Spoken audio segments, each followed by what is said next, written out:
এবার সানকুইক চলতি পথে ইফতার।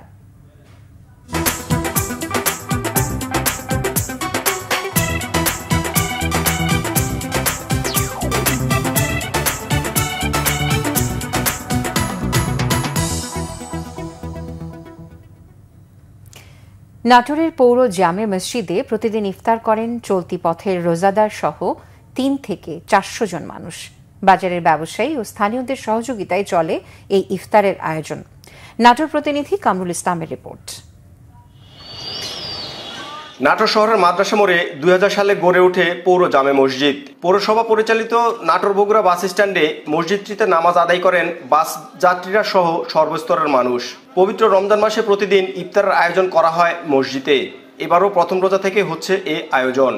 মসজিদটা ২৫ বছর বয়স, এই ২৫ বছরের থেকে এখানে ইফতারি হয়। মাঝখানে করোনা হওয়ার জন্য এখানে ইফতারিটা বন্ধ হয়ে যায়। বন্ধ হয়ে যাওয়ার পর আবার ছেলেপেলেগুলো আমার ময় মুরব্বী এমন ছোট ভাই ব্রাদাররা সবাই মিলে আবার ইফতারিটা নতুন করে চালু করা হয়। এমন এই ইফতারিটা যাতে চালু যাতে সারা জিন্দগি যাতে আমরা করতে পারি সেই দোয়াটা আমরা চাই, আমরা সেই দোয়াটা করবেন আমাদের জন্য। শুধু মহল্লাবাসী নয়, চলতি পথের রোজাদার সহ স্থানীয় ব্যবসায়ীরাও স্বতঃস্ফূর্তভাবে এখানে ইফতার করেন। এখানে ইফতারি যারা করে এই সাধারণ লোকজন আছে, দোকানপাটের লোকজন আছে, বাহিরের লোকজন আছে, বাস স্ট্যান্ডে অনেক লোকজন আসে, তারা ইফতারি করে।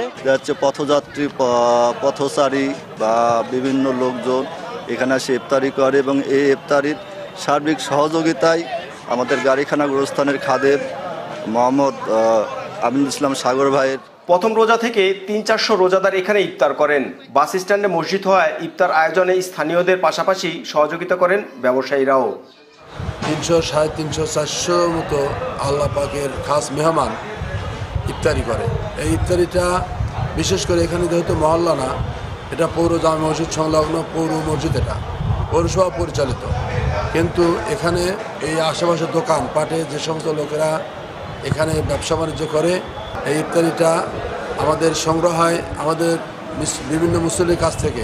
চাউল, খেজুর, ডাউল, তারপরে আপনার তেল, এরা বিভিন্ন জন এই সহযোগিতা করে।